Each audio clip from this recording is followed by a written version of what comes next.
Hey guys, welcome to Bar Z. My name's Stan, and today we've got some incoming for the inevitable Bar Z Summer Bash. So this was sent to us from Dynamite. That's these gentlemen here, courtesy of Mr. Emmett Costin. So he's one of the engineers over there, or maybe the only engineer over there that designed these clamps. When I first saw them, I go, wow, they sure look like a cant twist, but they're very different. This is their logo. If you want to look them up on the internet, go check them out. And this is the catalog for the standard Dimide clamp, which is what you see right here. And they come in, let's see, 5, 8, and 12-inch capacity. And they are impact rated. I'm going to show you that here in a little while. Let's take a look around them. I mean, it's got the welder's favorite type jaws. These are copper clad. They're steel. That's a magnet sticking to them, but they are copper clad, so your welding BBs aren't going to get all stuck to them. And it looks like the center screw is copper clad as well. Same on the smaller version. And then it's got V-grooves parallel with the clamps. And then they've got another one that's 45s, very similar to what you used to see on cant twist clamps. These are all riveted construction. They've got riveted webs here, and then they've got a riveted hinge pin, non-removable. And they've got a hand bar down here at the bottom, but here's what's interesting. There's a ball D10 on there that'll pop right out, so you get that out of your way. You got a hex up here, and like I said before, they're impact rated. So you just put your impact on there and run her down. This is a pretty heavy duty clamp. I don't see any reason why that sucker wouldn't hold up, but we're going to test it here in a little while. And the big one is more of the same. That's a number 8. This was a number 5, by the way. Okay, here's a number 8. Same hex on top. Same jaws like I showed you, copper clad. And here's something new, and this is what's coming out. We're always looking for the next best thing. Well, here's the next best thing. These are pretty cool. These are kind of little baby ones, 1/4-inch impact rated. I think they're saying that's 6. Can't quite read that. I think it's a 6 1/4. Probably your jaw opening. All right, but if you'll notice, it's got a spindle, 1/4-inch spindle on it. That's every impact in the world, will fit on that. And it also has a T-handle at the bottom with the ball detent that snaps in. So you've got that at the bottom if you want to do it by hand. Oh, I must have run that down with an impact. I've been playing with them. There it is. And I've already had one of these go flying across the room. It's never recommended. If you're using the impact, don't have that T-handle in there. That thing will go flying. It'll very, very easily overcome that little ball detent, and I think I put a dent in my wall, but I sent one of those flying already. So always remove those when you're going to use it. Now these jaws are pretty unique. I've already checked them. These are hardened steel jaws. They're all flat all the way around. But you know what's the good thing about them? They got a detent pin right there. Pop that out, and we can change our jaws. So pretty cool. We could make some solid brass ones. We could make some solid copper ones. We could have V-grooves. We could have aluminum ones. We could have whatever we want. If you felt so inclined to make them yourself, you can make some jaws for it, or maybe Emmett up there is going to have those on the shelf where you can order with copper jaws, brass jaws, copper clad. The hardened steel ones are pretty cool. So sometimes V-grooves, it's nice to have V-grooves adjacent to and parallel with, on the spinner jaws. The only thing that I find that I don't love is the side play. And I think, it's all riveted construction here, but he's got a quick connect here. And I didn't really, you've got a release pin right there. I don't really see the use in that. Why would you want that? I don't know, maybe I'm missing something. But I think a riveted hinge pin there would get rid of this, that rock, because these big ones, nothing, very, very little.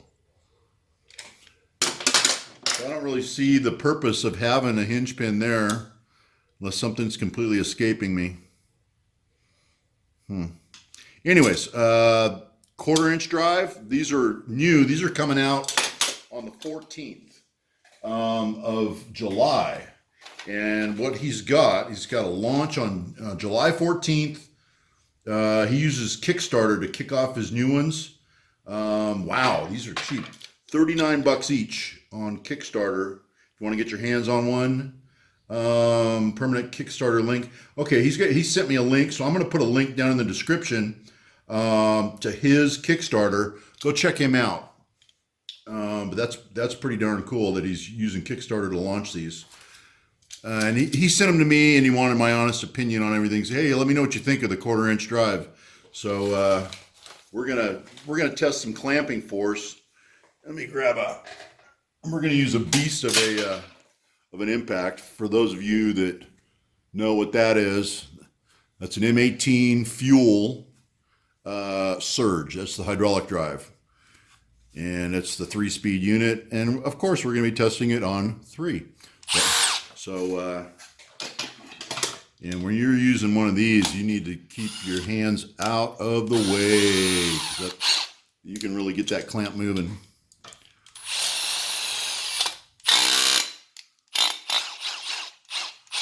Okay.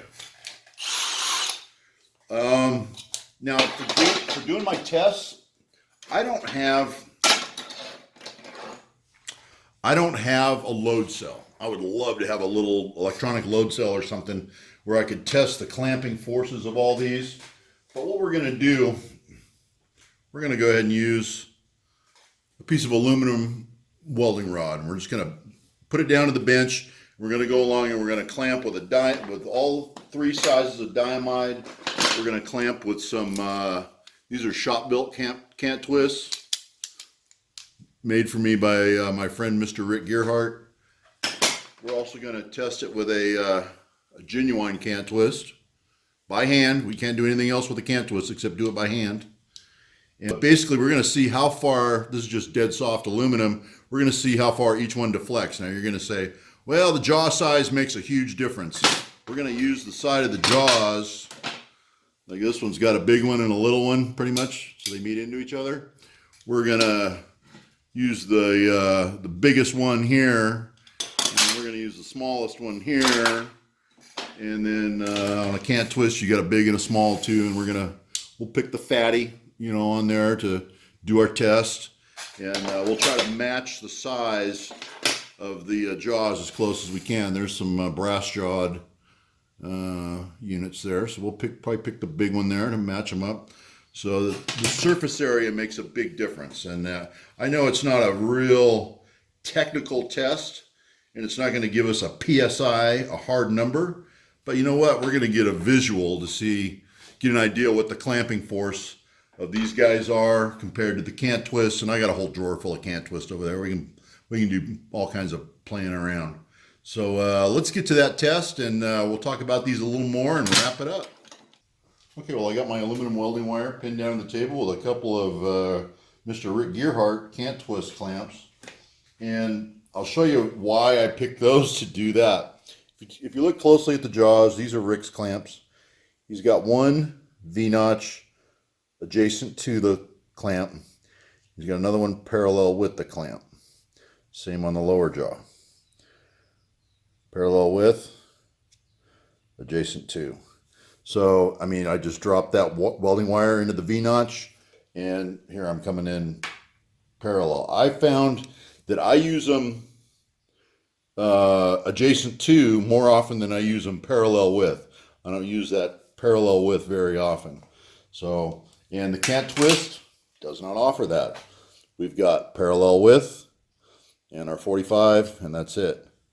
Same here, parallel with and blank all the way around. So that's the standard cant twist. And that's the same across the entire product line. Here's your 45er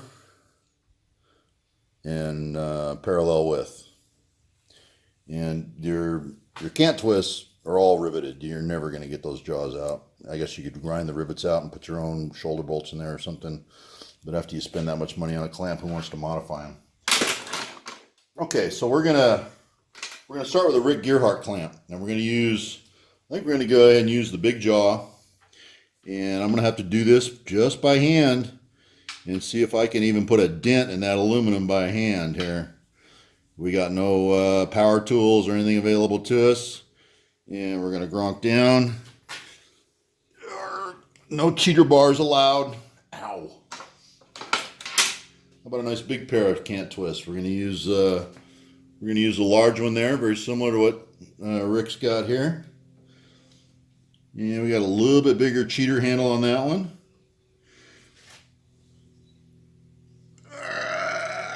Okay, we got that one done. So we've tried shop built. We've tried a big cant twist. We've got a smaller cant twist, but I'm going to go ahead and pick the largest jaw I can here.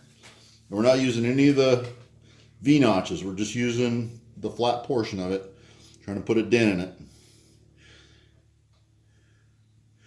Trying to crush that aluminum wire down. Okay, so that one's, I don't know whether we're doing anything here, but we're going to keep checking. Let's move on to a Dynamite. Let's use this 1/4 incher here. See how that does. And we're going to use this with a, I think with the small one. No, let's try it with the large one. We're going to try it with a large.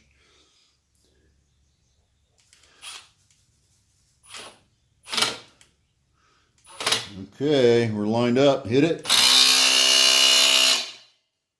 Okay, that was impact. It'll be interesting to see that. Now our next Dynamite, it's not a spindle drive. It's going to be a looks like a 1/2 inch.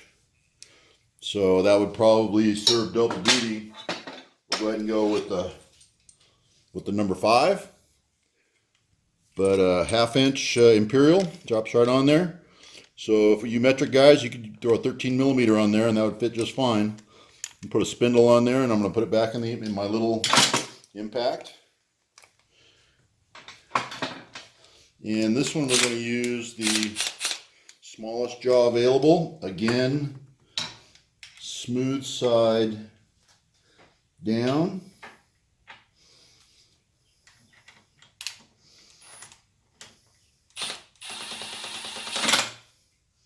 And we are in place. Let's let her rip. Feels like that thing's beefy enough. It feels like you can put a big 1/2 inch drive on there with no troubles. Okay. And we've got the big monster here. Again, small jaw.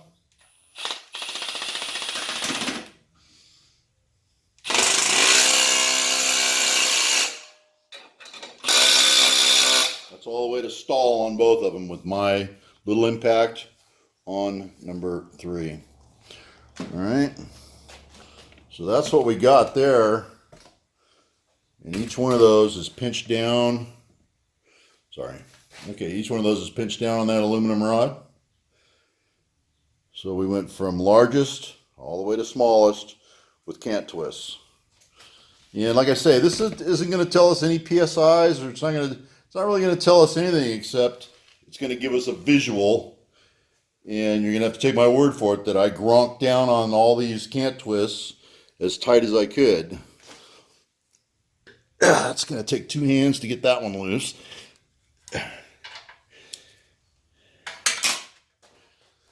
And that is right there. Very little, if any, deflection. Let's take our cant twist off here.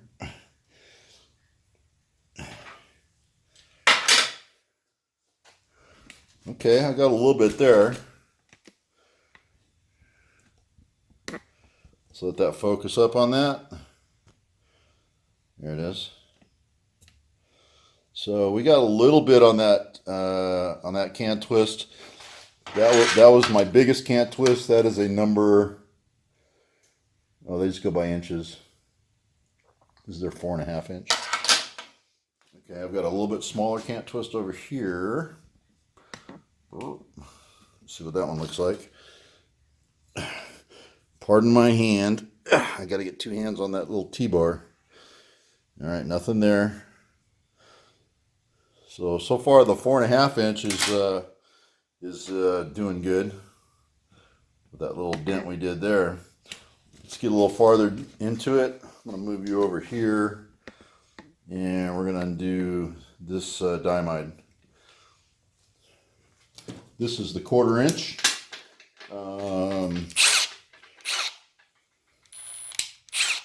Spindle drive.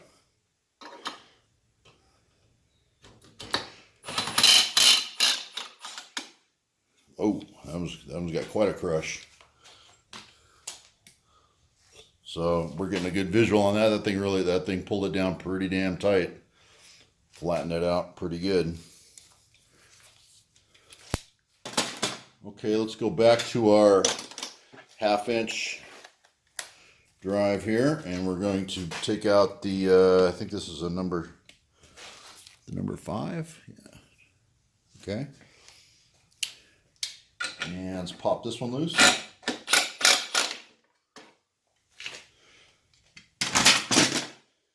Same.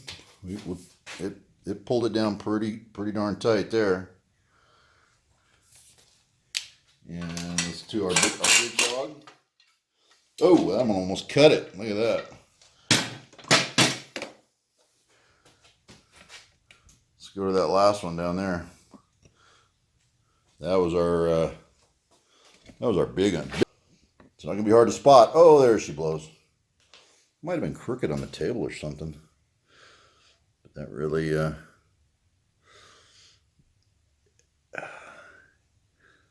pinched down hard on that one. Okay.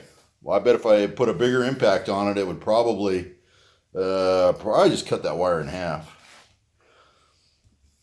And this is just welding rod, so you guys know how dead soft that is.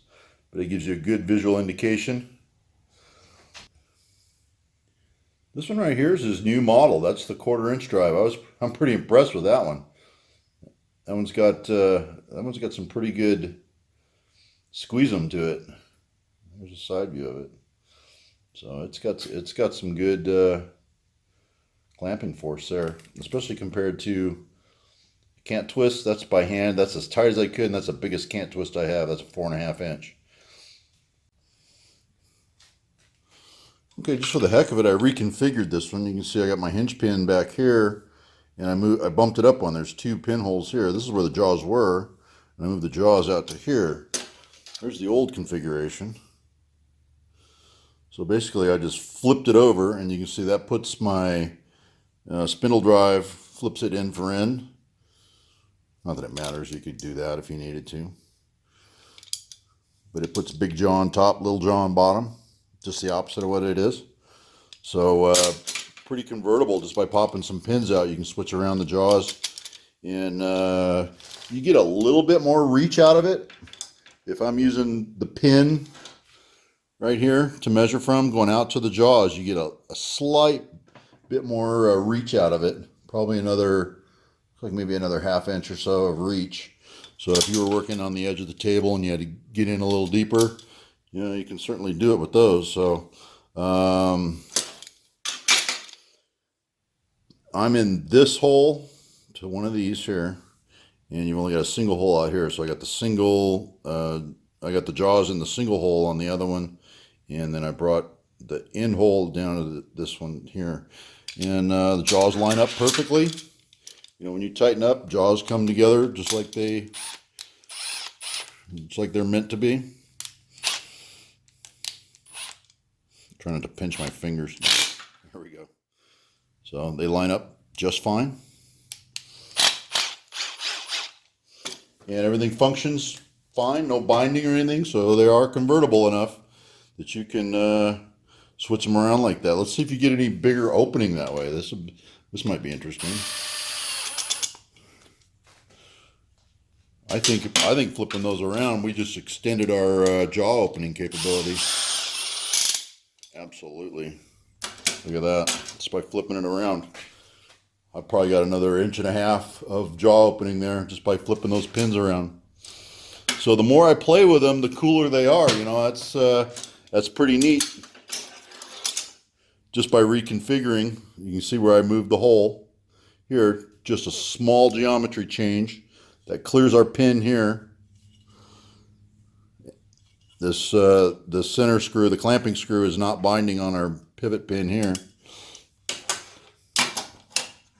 But look at that distance and clamping area between there.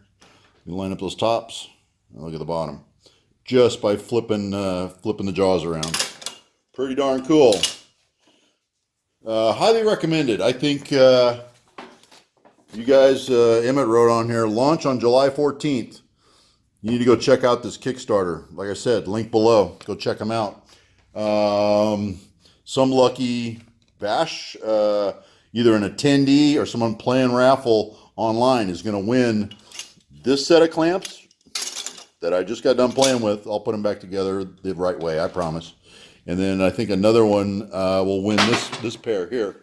So that's 2 very nice raffle prizes. If I went home with that, I would be a happy boy. All right. So I'm going to play with these a little more and see if I can find anything else new about the configuration changes. You know, just I was kind of scoffing at that not being a riveted connection there on the hinge pin in the beginning, but now I see the reason for it. You just flip that around and look what they can do. All right, guys, thanks for watching, and we'll see you at the bash. And special thanks to Dynamite for sending over these great clamps. Okay, thanks for watching. We'll see you on the next one.